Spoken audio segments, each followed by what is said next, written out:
Vamos lá, meus irmãos. Boa noite para vocês. Continuação do nosso culto à disposição das Escrituras. Hoje entramos no capítulo 17 do livro de Atos. Eu estava fazendo lá a preparação, para essa semana. Eu pensei assim, 30 e poucos versículos, dá para a gente fazer uma correria aqui, tentar passar o capítulo inteiro, Mas aí na hora que você vai preparando, a folha vai enchendo, vai tendo informações que a gente acredita ser relevante. E aí deu 9 versículos. Então tem bastante informação aqui, acerca de poucas coisas, E curiosamente eu preguei sobre esse texto também recentemente. Eu achei até estranho, porque aí quando eu estava preparando o negócio, eu olhava e falava, gente, eu já fiz esse capítulo, será que eu pulei? Aí depois que eu entendi que eu já tinha um estudo feito, aí deu uma remixada lá. Então, meus irmãos, relembrando, nós falamos na semana passada, em Atos 16, a história de como Paulo e o Silas, experimentaram da prisão, de como houve aquela história em que houve um terremoto, eles saíram, foram levados para a casa do carcereiro, depois ele, através da pregação para o carcereiro ali, este homem se converte junto com a sua casa. Nós citamos algumas coisas que acontecem ali, sempre lembrando que histórias de natureza particular não podem ser colocadas como regras, Porque tem um caso típico ali, onde o carcereiro pergunta, o que eu posso fazer para ser salvo? Paulo responde, crê no Senhor Jesus, será salvo tu e tua casa. E muita gente, quando lê Bíblia, pega uma conversa específica e fala, promessa de Deus. Então as promessas não funcionam desse jeito. Depois o texto termina com a primeira afronta que Paulo acaba promovendo ali, junto para com as autoridades do Império Romano. Então por que primeira afronta? Porque aqui é a primeira vez em que ele usa a cidadania dele romana para conseguir algum tipo de benefício. Então depois que o pessoal já os puniu, já deram uma surra neles, já fez eles passarem a noite na cadeia, a hora que tudo está terminado, simplesmente mandam que eles saiam da cidade, ele vira e fala, não, eu sou cidadão romano, então como é que vocês vêm aqui e punem a gente de uma maneira que a gente não deveria ser punido? Então o capítulo 16 termina com essas autoridades tendo que ir lá pedir desculpas por aquilo que eles fizeram, e a gente enfatizou também que Paulo fez isso não em seu próprio favor, porque senão ele teria invocado sua cidadania antes de apanhar, obviamente, mas ele invocou nesta ocasião para que as autoridades deixassem a igreja em paz, deixassem o grupo que se reunia ali de oração e também na casa da Lídia, que é quem os hospedou, em paz, para que eles pudessem prosseguir.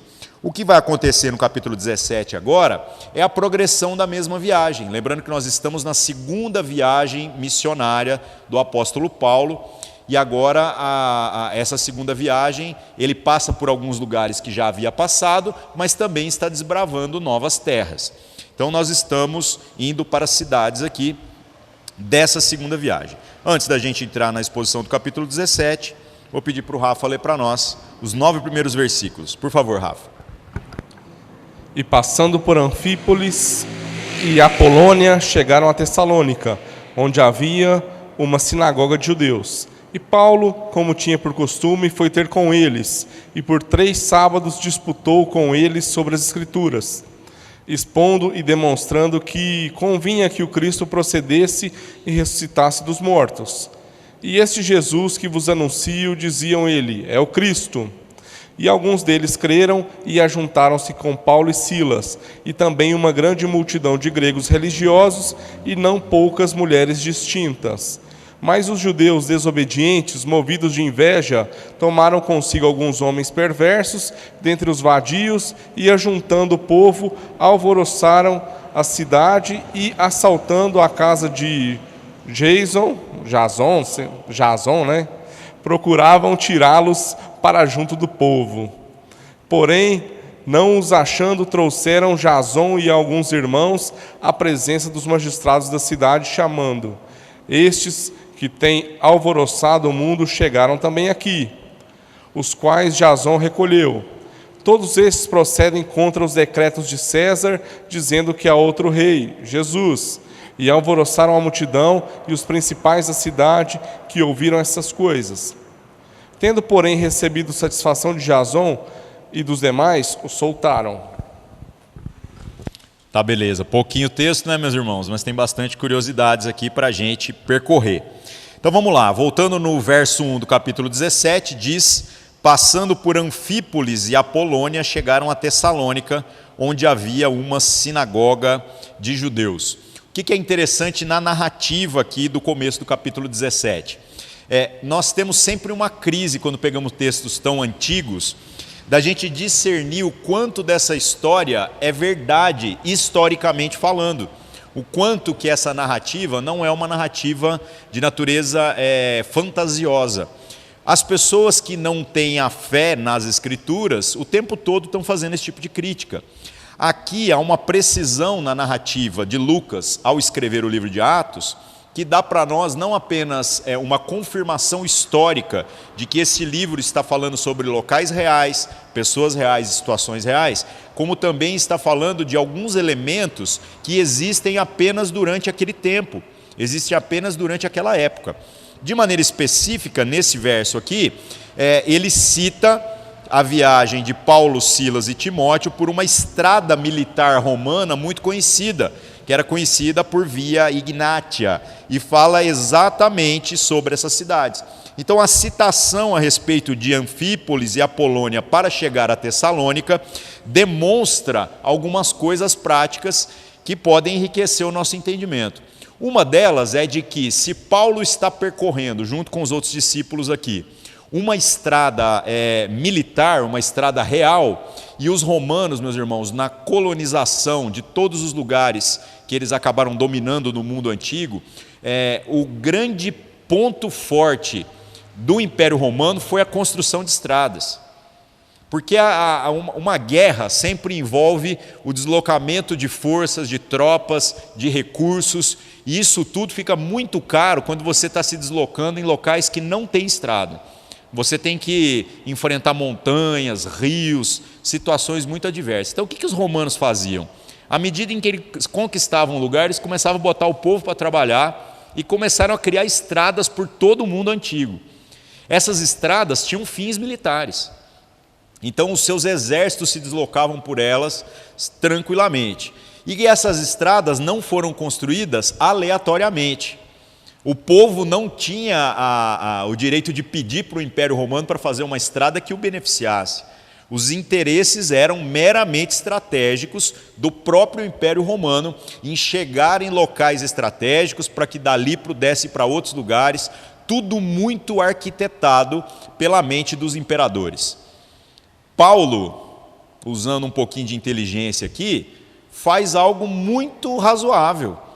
Ele trilha o caminho dessas estradas, pois essas estradas vão levar a cidades estratégicas, locais onde, se a igreja chegar, naturalmente, a partir delas, o evangelho vai se propagar nas outras cidades e vilas menores.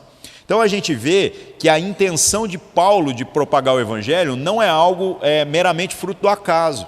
Não é aquele assim, vamos indo e vamos ver o que vai acontecendo. Ele consegue, de maneira muito intencional, estruturar um plano de plantação de igrejas.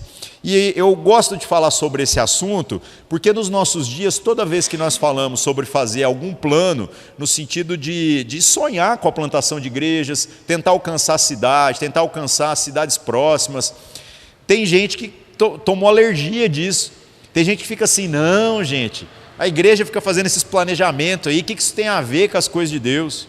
Então, meus irmãos, nós temos aqui testemunhos claros de como os apóstolos trabalharam de maneira intencional. E por que eles fazem isso? Porque eles querem que os homens ouçam o evangelho, que a igreja seja propagada para que a fé em Cristo Jesus seja conhecida.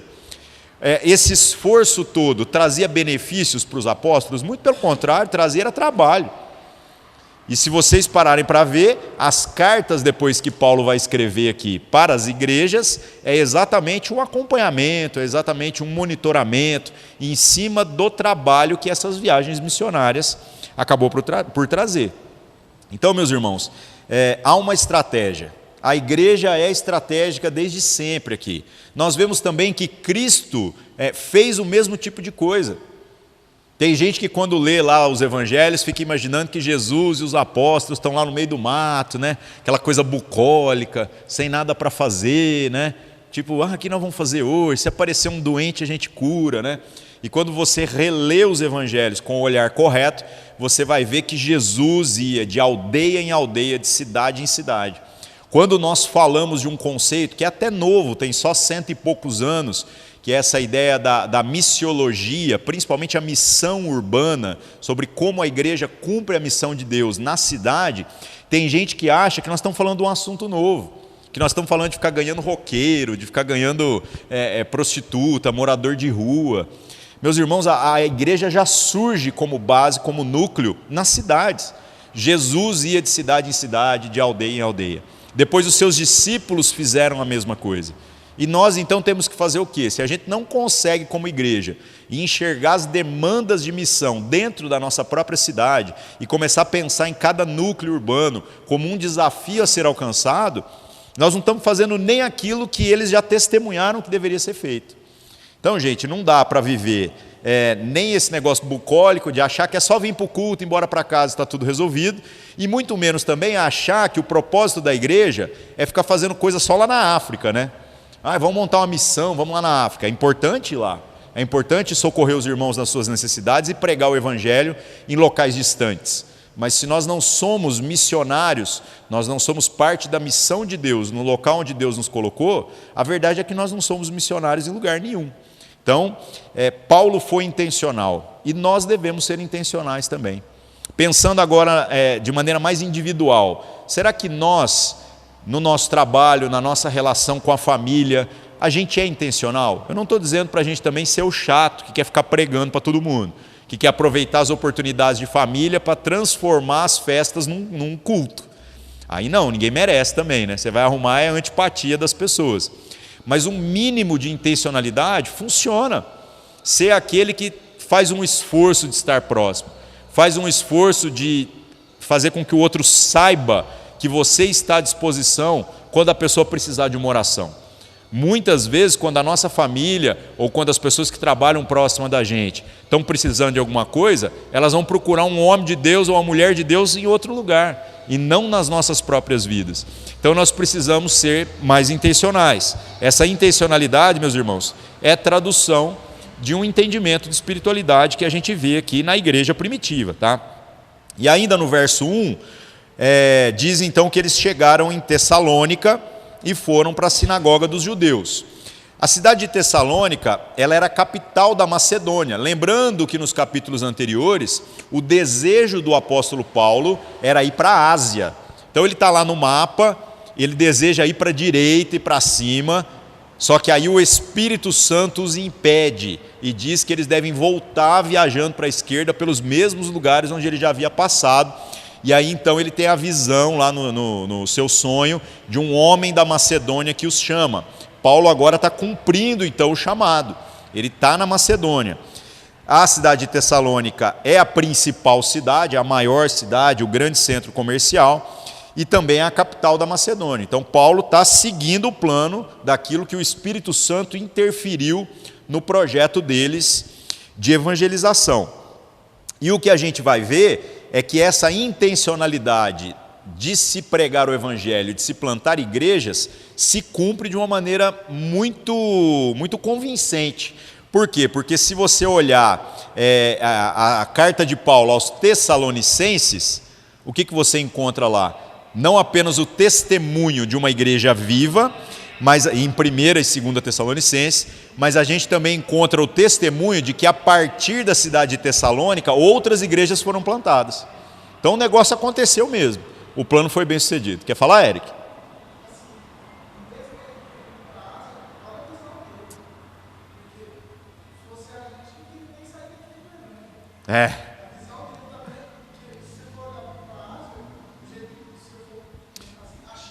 Está cheio de gente.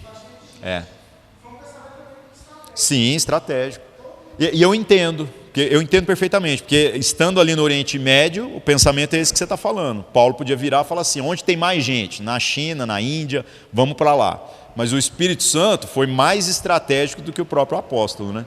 Falou, não, volta para lá, porque se a fé chegasse em Roma, que é a grande conclusão do livro de Atos, né? Se a fé chega em Roma, e Roma, por conta do seu domínio, pelo fato de ser o império, tem acesso a todo o restante do mundo, naturalmente a fé vai chegar no mundo todo. Então, nem os apóstolos foram capazes de pensar isso num primeiro momento, mas Deus foi lá e deu um jeitinho para que acontecesse. Mas realmente, mesmo no plano frustrado, havia um plano, né? Vamos no lugar onde tem gente pregar o evangelho. Muito legal isso, né? Bom, o que mais que acontece aqui com relação a Tessalônica? A gente vê também que na cidade de Tessalônica eles procuram uma sinagoga. Na cidade anterior que eles estavam, onde eles ficaram hospedados na casa da Lídia, é bom lembrar que não havia uma sinagoga. Paulo sempre procurava um ponto de contato de fé. E às vezes eu fico vendo também como as pessoas, quando pensam a respeito da evangelização, de ensinar a respeito das coisas de Deus, a gente está procurando aquela pessoa que não tem absolutamente nenhum contato com a fé. Paulo não fica tentando garimpar a gente para ser a sua audiência. Ele procura a sinagoga, porque a sinagoga crê no mesmo Deus, a única coisa que precisa é fazer uns ajustes de fé. A partir dali fica muito mais fácil. Por que fica mais fácil? Uma coisa é você chegar numa cidade e falar assim, eu vou ganhar essa cidade para Jesus. Muito bonito esse discurso. Outra coisa é fazer isso acontecer. Agora, pensa só o raciocínio dos discípulos. Chegam num lugar, procuram os homens que já creem em Deus naquele local. Então ele consegue discipular esses homens segundo o Evangelho de Cristo, e então eles vão embora. E aí estes homens que são daquela própria cidade vão testemunhar na sua própria cidade. É muito mais eficiente, não precisa de adaptação cultural, não precisa ter que ficar lá para entender como é que o negócio funciona. Uberlândia tem uma característica muito interessante, né? Muita gente aqui é de fora, eu sou de fora. Muita gente aqui é de fora. Talvez quase metade da população veio de algum outro lugar para morar aqui, para trabalhar, para estudar e acabou ficando. Isso tem transformado Uberlândia numa cidade que é receptiva, recebe gente de tudo quanto é jeito. Todo mundo, assim, a maioria não tem parentes muito distantes na cidade. Eu mesmo tenho apenas os meus pais e as minhas irmãs. Isso faz com que a gente tenha uma interação social até bem aberta. Mas isso não acontece em todos os lugares. Se você mudar para uma cidade muito pequena, às vezes até próxima aqui de Uberlândia, onde esses vínculos familiares ainda são muito, muito fortes, quando chega lá, a primeira conversa que vai ter vai falar assim, qual que é seu sobrenome? Você é filho de quem? E isso pode ser uma barreira. Então, se nós conseguimos pregar o Evangelho de maneira a alcançar pessoas daquela própria localidade, isso é muito mais eficiente do que a gente ficar tentando reaprender todas as coisas. Agora, é possível ir lá e reaprender uma cultura? Lógico que é, irmãos. Só que dá trabalho, demora. Não tem jeito de você chegar num lugar e falar assim, agora eu sou uberlandense do dia para a noite. Tem que mergulhar dentro e virar mesmo. Tem que comer o que o povo come. É a base de missões aí, né? Então, trabalhar com pessoas da localidade é muito mais inteligente. Paulo e Silas aqui, junto com Timóteo, procuram a sinagoga, no final do verso 1. Aí no verso 2, fala aqui o que acontece. Diz assim, Paulo, como tinha por costume, foi ter com eles e por 3 sábados disputou com eles sobre as Escrituras. Então olha que legal, Paulo, seguindo o costume de inicializar a evangelização nas sinagogas, vai durante 3 sábados, literalmente indo lá para discutir em cima dos textos do Antigo Testamento, do texto bíblico que era lido nas sinagogas. Lembrando que a sinagoga era um grupo de pelo menos 10 ou 12 homens, pode ter mais, pode ter 20, 30, que se reunia sempre aos sábados, eles faziam orações, eles liam o Antigo Testamento, e depois eles abriam para que aqueles que tivessem algum ensino, algum comentário, pudessem então trazer uma discussão. O costume nas sinagogas, o costume entre os judeus, é que apenas os homens, a partir dos 30 anos, tinham autoridade para ensinar. Antes dos 30 anos, todos os homens deveriam apenas ouvir. E esta curiosidade é a razão pela qual Jesus inicia o seu ministério aos 30 anos de idade. Fala, mas se ele foi batizado, entre aspas, né? Ele faz o seu bar mitzvah, ali aos 12 anos de idade, né? Batizado é maneira de falar, viu, gente? Mas aos 12 anos, um menino judeu alcança a maioridade. Por que então ele só pode começar o seu ministério aos 30? Porque antes dos 30, Jesus não podia falar no culto deles. Ele tinha que ir lá e sentar e ser apenas ouvinte. Como Jesus não veio para esculachar o processo, ele segue. E depois dos 30 aos 33, ele consegue fazer toda a revolução.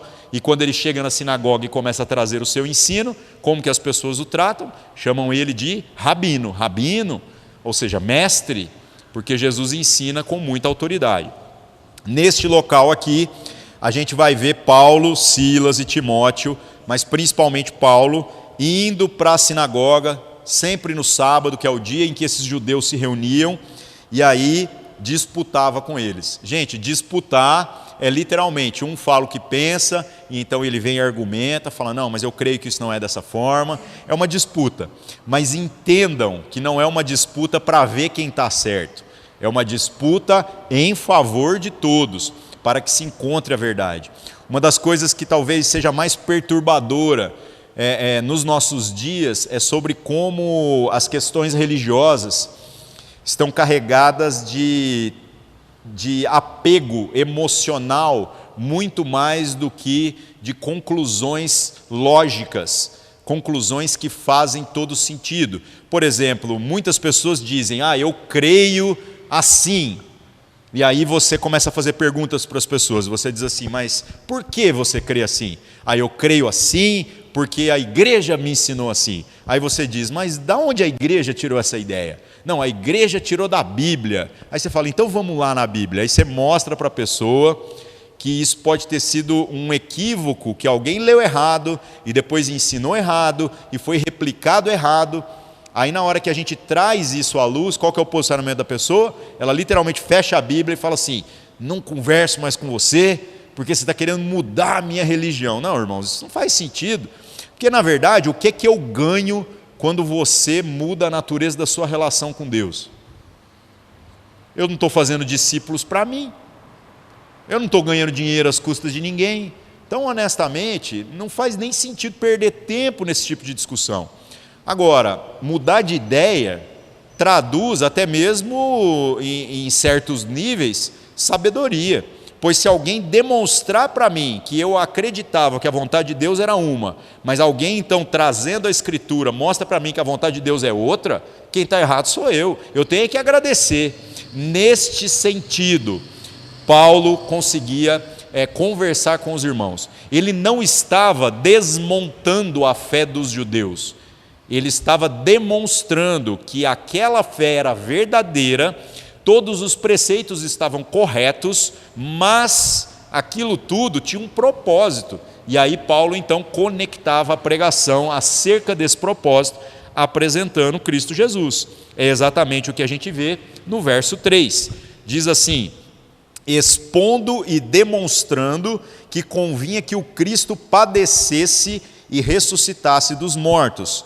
E este Jesus que vos anuncio, dizia ele, é o Cristo. Então, qual era o método de pregação utilizado por Paulo, né? Paulo usava a exposição do Antigo Testamento, é mais ou menos o que nós estamos fazendo aqui. Só que ele pegava o Antigo Testamento e vinha fatiando parte a parte, tentando mostrar, usando muitas citações, tentando amarrar aquilo que é a proposição. Tudo isso com o propósito de demonstrar que o Messias, o povo no Antigo Testamento cria no Messias? Sim. Só que o que eles esperavam do Messias? Gente, olha a história do povo de Israel. Um povo escolhido por Deus para ser especial no meio de todas as demais nações. Então o que eles imaginavam? Eles imaginavam assim, quando o Senhor enviar o seu Messias, não imaginavam que seria o próprio Deus encarnado. Esperavam um profeta, esperavam um rei como Davi, ou um profeta como Elias, ou como tantos outros. Esperavam um guerreiro, esperavam alguém que viesse com poder para fazer o quê? Para fazer com que a nação de Israel fosse liberta do Império Romano e assumisse o seu protagonismo no meio das nações de novo. Agora, o que Deus resolve fazer? Deus bagunça demais a ideia deles. Então ele manda o seu Messias, só que o seu Messias vem através da figura de uma pessoa que sofre. E isso, gente, é um nó na cabeça dessas pessoas, porque os versículos que falam a respeito do sofrimento desse Messias são muito claros lá no Antigo Testamento. Só que é muito fácil a gente agora, que as coisas já aconteceram, olhar para as profecias e dizer assim, aqui ó, estava na cara. Por isso que toda vez que a gente está falando de profecias para frente, por exemplo, o livro do Apocalipse, a gente sempre implora para que todo mundo leia o texto com a devida humildade. Porque tem gente que fica lendo o Apocalipse. Esses dias apareceu um cara lá na loja lá que eu trabalho, né? Vocês tinham que ver, o cara chega pregando para todo mundo o Apocalipse, mas falou cada abobrinha, ele já marcou o fim do mundo. É impressionante. Agora, aquela parte que Jesus falou que não compete a nós conhecer os tempos e épocas que o Pai reservou por sua exclusiva autoridade, essa parte ele não leu. Ele só leu as coisas que ele quer entender. E aí o cara faz um cronograma. Ele já contou como que vai ser o final do mundo. Está todo mundo envolvido. O Bolsonaro está no fim do mundo, o Trump. O cara vai botando quem ele quiser. Quando eu me converti há 20 e tantos anos atrás, eu me lembro que tinha gente na igreja que falava que o Papa João Paulo II era anticristo, que o Bush era não sei o quê. E o Bush não era o George Bush filho, não, era o pai ainda, era o velhão, né, que já morreu. Então, assim, gente, quanto tempo a gente gasta tentando prever coisas em cima das profecias, quando é muito difícil fazer isso. O propósito das profecias é que haja em nós vigilância. Quando elas se cumprem, a gente vai olhando então e fala assim, o Senhor havia dito.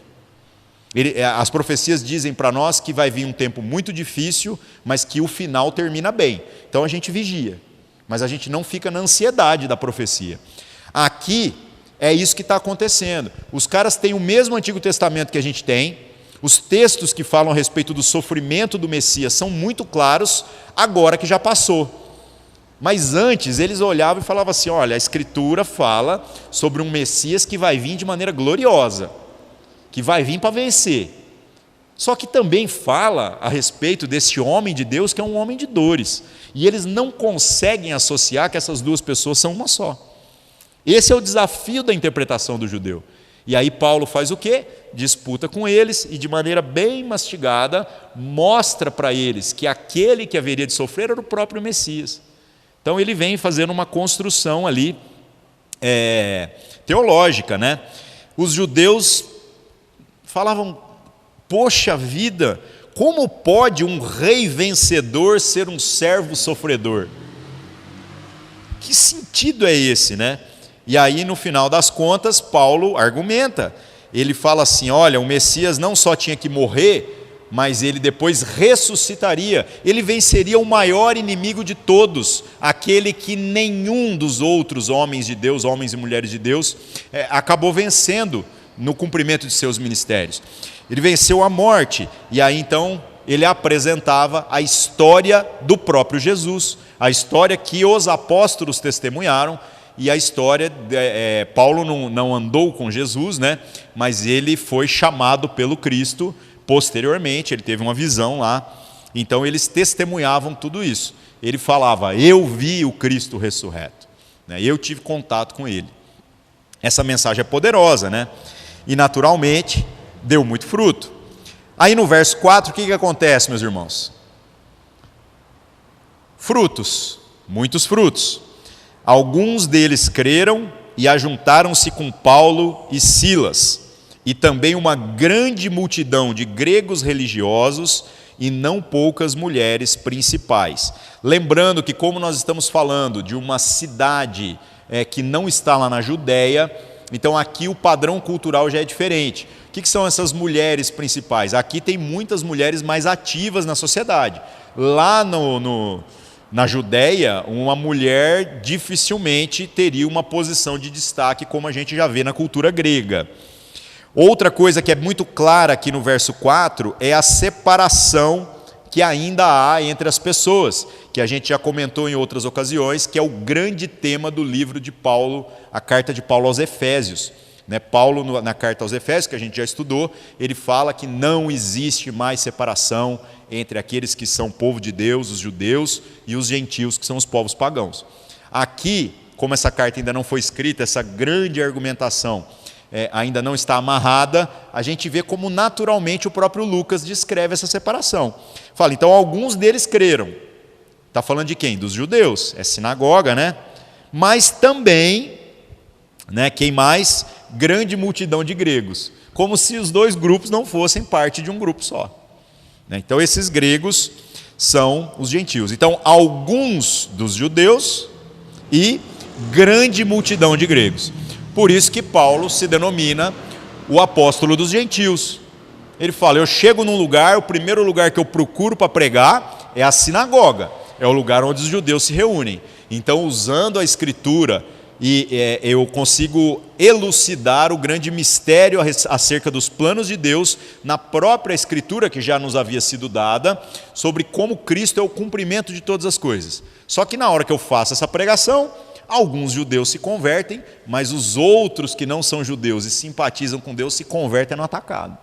Então, Paulo não resiste a isso, ele literalmente vira e fala, estou achando que meu ministério é pregar para quem não é judeu mesmo, pois são esses que estão abraçando essa fé. O que acontece? Verso 5, mas os judeus desobedientes, movidos de inveja,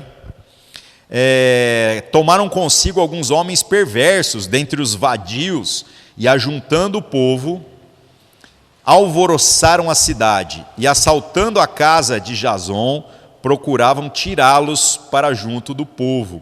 Então, gente, tem aquele grupo dos judeus da sinagoga, alguns se converteram e talvez a maioria não. Esses caras o que fazem? Saem pela cidade e começam a pegar todas as pessoas. Gente, na cultura grega, tem muita gente na vadiagem mesmo. Quem vai estar trabalhando mesmo são os escravos. E escravo, na cultura deles, não é necessariamente negro ou alguém de alguma etnia. É toda pessoa que não possui a capacidade de, trabalhando com a sua própria força, garantir a sua subsistência. Então essa pessoa faz o quê? Ela vai ser escravo. É meio que o conceito de empregado que a gente tem.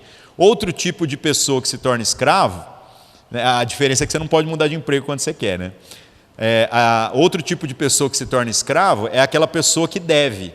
Então, se o Eric, por exemplo, tem uma dívida para comigo que é impagável, até que ele pague essa dívida, ele vem ser meu servo. E aí vai trabalhar para mim até que pague. Talvez a vida toda. Então, na cultura dos gregos, qualquer pessoa pode ser livre e qualquer pessoa pode ser escravo.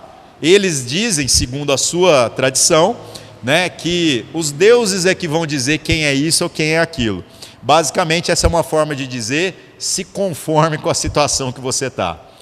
Por que é legal falar isso aqui, meus irmãos? Porque a gente vai ver depois, mais para frente, Paulo, quando fala para alguns homens que são livres e para alguns dos seus escravos, ele diz, em Cristo já não há mais essa separação também. Não interessa se você é livre, não interessa se você é escravo. Porque em Cristo nós somos todos irmãos. Então é uma quebra de paradigma ali violenta, Mas o que acontece? Os judeus saem, tem um monte de homem livre ali vadiando, porque enquanto os seus servos trabalham, esses homens ficam lá fazendo o quê? Procurando assunto, para conversar, para ver quais são as novidades. E aí eles incitam a multidão, para você ver que multidão reunida não é garantia também de unidade de pensamento. Nos nossos dias é muito isso. Você fala assim, não, nós fizemos uma manifestação, juntamos uma galera aqui, e aí a gente fez, todo mundo estava gritando alguma palavra de ordem, alguma coisa. Gente, é muito fácil juntar uma multidão pela causa errada. É muito fácil. Se a gente pegar domingo aqui, criar um slogan bonito, com uma causa falsa, a gente agita o povo na feira, dali um pouco a gente tira aquela foto cheia de gente. Então temos que tomar muito cuidado com isso. Não estou dizendo, obviamente, que essas manifestações públicas não sejam importantes. Claro que são. Mas eu acho que a gente, quando vai aderir a algum tipo de movimento, a gente precisa entender muito bem o que a gente está fazendo. para que nós não nos tornemos massa de manobra na mão de algumas pessoas que possuem interesses específicos.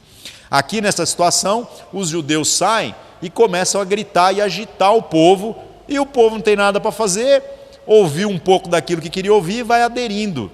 E isso se torna um grande movimento, uma pressão social ali contra aquilo que é o interesse dos próprios judeus, né? Em favor do interesse dos judeus contra o interesse dos apóstolos. O que eles fazem? Eles vão na casa do Jason. Jason provavelmente é quem estava hospedando o Paulo, o Silas e o Timóteo, e chega lá arrombando a casa do cara. Chega uma multidão lá, entrando na casa do cara, para tentar arrastar esses caras para a rua, bem parecido com a situação que aconteceu lá na cidade lá de Filipos, muito similar, onde eles acabaram sendo presos, né? Então, muito parecido, só que tem uma curiosidade aqui. Esse Jason foi mais esperto, e ele vendo ali o que o negócio está acontecendo e sabendo como é que essa história ia terminar, escondeu os discípulos. Enfiou na casa de outra pessoa, fez alguma coisa do tipo. Mas, de certo modo, ele não permite que essas pessoas, esses discípulos que estavam hospedados na sua casa, sejam presos. Então, inteligente isso, né? Verso 6. E não os achando, trouxeram Jason e alguns irmãos à presença dos magistrados da cidade, clamando: estes que têm alvoroçado o mundo chegaram até aqui. Gente, eu vou até fazer um parênteses aqui em cima do grande tema da semana aí, né? Que foi essa questão desse sequestro que aconteceu e de como o governo interviu lá, veio a ordem do governador para passar fogo no cara. Muita gente acabou se dividindo em opiniões por conta disso, dizendo assim: mas como pode um cristão achar que está tudo certo? Essa situação que aconteceu. É óbvio, irmãos, que ninguém pode comemorar a morte de ninguém, porque se a gente for colocar assim na ponta do lápis mesmo, todos nós merecemos morrer e todos nós merecemos o inferno mesmo. Se alguém não vai para o inferno, é meramente por graça de Deus, não pelas nossas habilidades ou pelo nosso mérito, nem nada do tipo. Agora, o que acontece? Paulo escreve aos Romanos, falando no capítulo 13 de maneira muito específica, que uma das atribuições das autoridades, quando são instituídas por Deus, é de que elas sejam para louvor daqueles que praticam o bem e para punição daqueles que fazem o mal. Essa é uma das atribuições. E aí, quando a gente cita o texto, a galera fala assim: não, mas e quando o policial vai lá, chega num bairro de periferia e esculacha as pessoas por causa de cor de pele, ou porque é pobre, ou porque tem uma aparência que não convém? Achou que o cara, sei lá, julgou pela aparência. Como nós já fomos julgados, nós já tomamos tanto baculejo de polícia que vocês não fazem ideia. Quando a gente começou tudo que era igreja, que a gente reunia na praça, teve um dia que baixou um ônibus de polícia lá. Pensa num micro-ônibus parando na frente da praça e começou a descer policial tudo armado, e mão na cabeça e deita todo mundo no chão. Foi um negócio de louco. Por quê? Porque a gente era um bando de gente esquisita que estava reunida lá. Isso, obviamente, nos anos 90, acho que foi isso, né, Rafa? Faz muito tempo. Agora, a gente deu tanta sorte, mas tanta sorte, que naquele dia, nenhuma das pessoas que estava ali, porque a gente estava na praça, então nós não temos controle sobre as pessoas que participavam da reunião junto com a gente. Naquele dia, ninguém tinha nada errado. Então, a hora que começou a abrir as mochilas, era assim: Bíblia, Bíblia, Bíblia. Era a Bíblia mesmo, não tinha celular, não tinha smartphone, a Bíblia era papel, tinha que carregar a Bíblia. E foi pondo Bíblia, Bíblia, Bíblia, deu uma pilha de Bíblias. No final, gente, foi muito engraçado, porque a polícia teve que ir embora, ninguém pediu desculpa para ninguém, mas literalmente entraram no ônibus e foram embora. E na nossa cabeça, o que ficava mais engraçado é a gente pensar assim: imagina o cara que está comandando essa operação, porque alguém deu a ordem, não é verdade? Alguém fez uma denúncia, alguém acatou a denúncia, alguém deu a ordem, e está tudo errado, porque está tudo sendo julgado pela aparência. Mas aí vieram, fizeram o serviço, não acharam nada. Mas aí imagina agora esse micro-ônibus, um deslocamento, gente, sábado à noite. Pensa no trabalheira que deu esse negócio para organizar isso tudo. Aí voltando lá para o pelotão da polícia, e ter que chegar para o seu superior e falar: e aí, o que vocês pegaram? Bíblia. Então deve ter sido engraçado demais essa história. A gente ficou imaginando isso e rindo durante muitos anos. Aí as pessoas falam: então se a autoridade é instituída por Deus para louvor dos que fazem o bem e punição dos que fazem o mal, você está dizendo que essa autoridade que deu um esculacho em vocês aí, foi Deus que mandou? Ué, irmãos, pelo amor de Deus. A gente está dizendo também que Hitler foi colocado por Deus ali para fazer o que fez com os judeus? A gente tem que ler o texto de uma maneira muito reta. E o que o texto diz é que as autoridades foram instituídas lá em Romanos 13 para louvor dos que fazem o bem e punição dos que fazem o mal. É para isso que Deus ordena autoridades. Quando uma autoridade não faz o que foi ordenada, ela não está fazendo a vontade de Deus. Então não dá para você colocar toda vez que qualquer tipo de autoridade comete um equívoco na conta de Deus. Isso não faz sentido. Não faz sentido mesmo. Então nós temos que respeitar os políticos? Devemos. Mas enquanto eles fazem o que é bom. Enquanto eles cumprem o que nós temos como acordo na nossa sociedade. Agora, quando o político rouba, a gente tem que ir lá e botar o dedo na cara. Ainda mais num sistema democrático como o nosso, que a gente tem a liberdade para denunciar. Tem que fazer mesmo. Não tem que baixar a cabeça: é autoridade. Não, está errado, está errado. Certo? Então, gente, por que eu estou falando isso aqui? Porque o que a gente tem no texto aqui é o Jason escondendo os discípulos dos magistrados, das autoridades. Aí você fala assim: mas ele está cometendo um crime. De fato, ele está cometendo um crime. Mas a denúncia dos magistrados é justa? De forma nenhuma. Para começar, ele já está vendo a multidão gritando mentiras. A gente já vai chegar na mentira aqui. E outra questão, eles já têm um histórico. Já sabem que eles vão pegar esse povo, vai prender os discípulos e dar surra neles, como já aconteceu em outras cidades, para que a fé em Cristo Jesus não seja propagada. Então, como a causa não é justa, a gente invoca as palavras de Pedro no começo do livro de Atos: antes importa obedecer a Deus do que obedecer aos homens. Tá?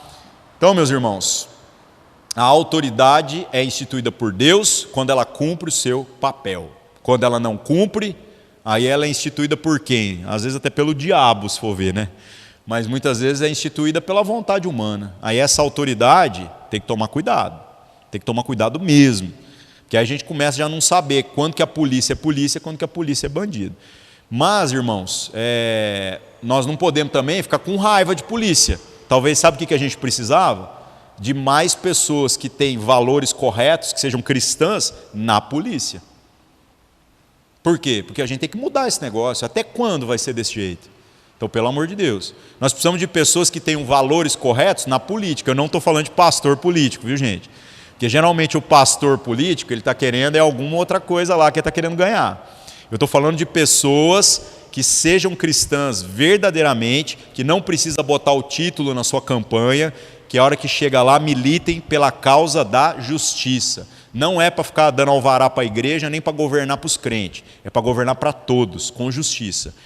Mas eu acho que isso aqui é pecado. Tem coisa que é pecado, mas é justo. Como assim? Ué.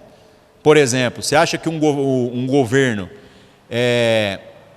ele precisa legislar a partilha de bens de pessoas homossexuais que constituam família? Então, biblicamente, nós podemos dizer assim: não, família não é isso daí. Beleza, irmãos. Essa é a nossa fé, o que a Escritura diz. Mas pensa, eu e o Rafa ficou velho, tá? Morreu a Cláudia, morreu a Marina, e aí a gente resolve constituir um patrimônio junto. Morreu todo mundo, ficou só nós dois. A gente nem é gay, tá? Eu estou dizendo assim, a gente só resolveu juntar as coisas, porque nós dois já estamos com 120 anos cada um, todos vocês já morreram, só o Enio que ainda está firme. Por aí. Aí a gente fala assim, vamos juntar, vamos morar junto? Vamos. Aí os dois vivendo de aposentadoria, que já está difícil, talvez no futuro seja mais. Aí você imagina a situação, a gente resolve morar junto. E aí a gente compra geladeira na Casa Bahia, um fogão na Casa Bahia, tudo em 75 mil prestações. Aí no meio do processo eu venho a falecer. O que acontece? O Rafa não tem direito aos bens que eu constituí junto com ele. metade de tudo que a gente comprou junto vai para quem? Vai para algum parente meu. Aí tem que procurar um parente meu. Às vezes um primo lá no caramba herda coisas que ele nem está querendo herdar. E literalmente tem que ser feita essa partilha. É justo isso? Não é justo. E é o que acontece nessas uniões de natureza homossexual. Os dois constituíram patrimônio junto, depois um morreu, ou então eles vão separar, não é justo que eles dividam? É justo. Então está vendo? A gente precisa de uma pessoa, às vezes cristã, para militar em favor daquilo que é justo, mesmo que não seja correto, segundo a nossa fé.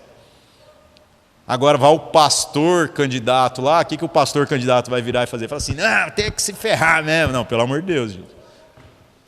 Bom, voltando aqui, vamos acabar com esse negócio. Verso 7.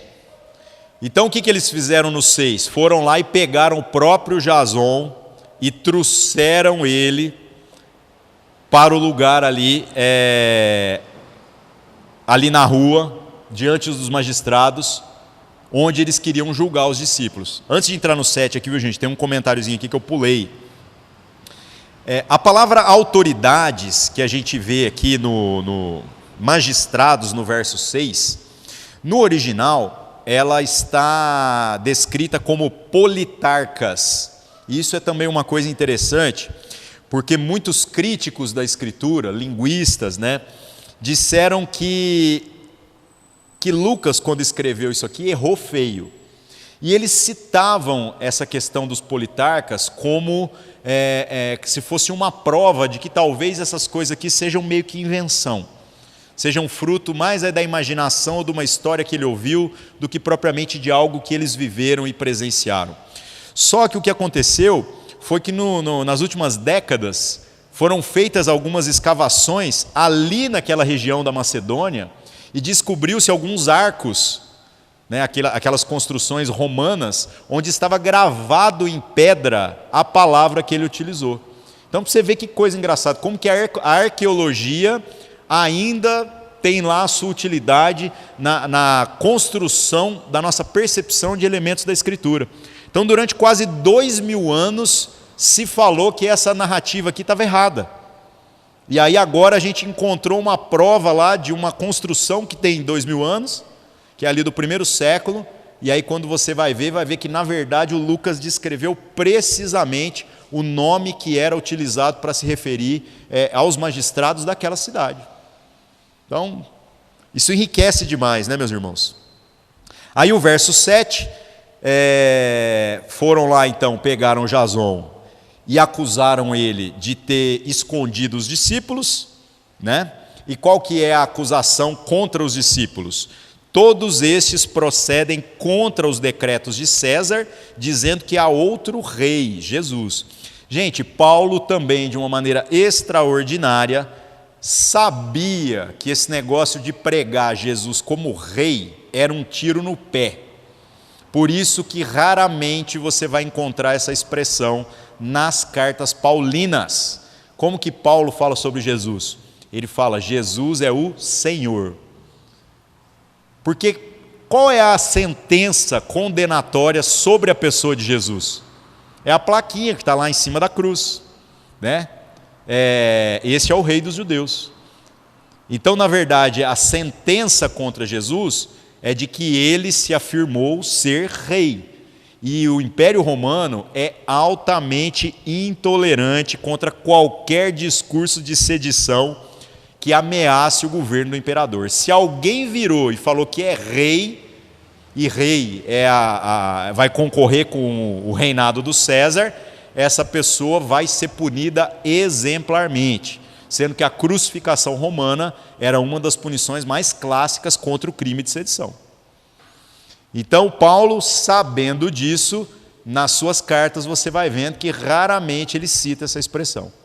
Ele fala, Jesus é o Senhor. Então, deixa abaixo, não fale sobre rei, porque se ele falar sobre rei, você pode ser preso por isso. Estratégia, inteligência, A acusação que eles levantaram aqui foi exatamente isso. Esses homens estão pregando que tem outro rei além de César, esse tal de Jesus. Só que eles não pregaram isso, porque eles não eram tão bobos assim. Mas que a acusação pegaria, pegaria. Aí no verso 8, e alvoroçaram a multidão e os principais da cidade, que ouviram essas coisas. Então está feita a bagunça ali toda. Verso 9, tendo porém recebido satisfação de Jasão e dos demais, o soltaram. Então eles não encontram os discípulos que estão sendo acusados, eles têm essa satisfação provavelmente foi uma grave ameaça sobre a vida do Jasão, e também uma coisa que os historiadores apontam é de que provavelmente ele foi ameaçado em termos muito práticos, do tipo assim, se estes homens forem vistos novamente aqui ensinando, nós vamos cobrar de você. Você vai ter que pagar uma multa, ou você vai ter que ser preso, ou você será castigado. Ficou caro isso. E por que a gente vai entendendo que o negócio é bem desse jeito mesmo? Porque lá em 1 Tessalonicenses, no capítulo 2, verso 18, a gente vê uma descrição que o apóstolo Paulo fala sobre uma situação em particular que tem tudo a ver com essa história que a gente acabou de acompanhar. Ele diz, que ele gostaria de ter voltado até a cidade ali de Tessalônica para poder continuar a pregação do Evangelho, mas que houve um impedimento satânico. Ele usa essa expressão. E que isso o impediu de poder retornar ali naquela região. Então a gente, quando cruza essas informações, vai vendo então que o Paulo dali para frente teve que enviar outros irmãos e teve que escrever cartas, pois ele mesmo estava marcado a ponto de não poder ser visto na cidade mais, porque não apenas ele sofreria perseguição, como o irmão que já era lá da cidade. Muito legal esse negócio, Então esse cruzamento das histórias vai enriquecendo todo o nosso entendimento.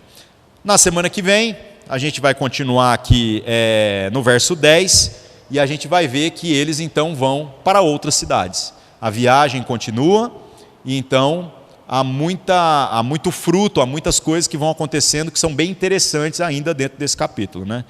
É curioso, irmãos? A gente ficou 9 versículos aqui, aproximadamente 55 minutos falando. Então tem muita coisa rica, muita coisa aqui que eu creio que agrega conhecimento na nossa experiência. É isso daí. Vamos agradecer a Deus, vamos orar. Senhor nosso Deus, em nome de Cristo Jesus, obrigado mais uma vez por estarmos reunidos no Teu nome. Que o Senhor nos dê sabedoria para digerir todas essas coisas que a Sua palavra trouxe para nós nessa noite. Sobre a questão da intencionalidade da pregação do Evangelho, sobre a questão da estratégia, mas também sobre a questão da sensibilidade, para que a gente saiba com quem falar, quando falar, como falar, Senhor Deus, acerca do Teu reino, da Tua vontade, de todas as riquezas que o Senhor tem depositado na nossa vida. Que nós possamos ser frutíferos, como esses homens foram. Que nós possamos, Senhor, ter um testemunho coerente, para que as pessoas vejam o Senhor a partir da nossa existência. Não queremos apenas fortes argumentos, apenas construções de ideias.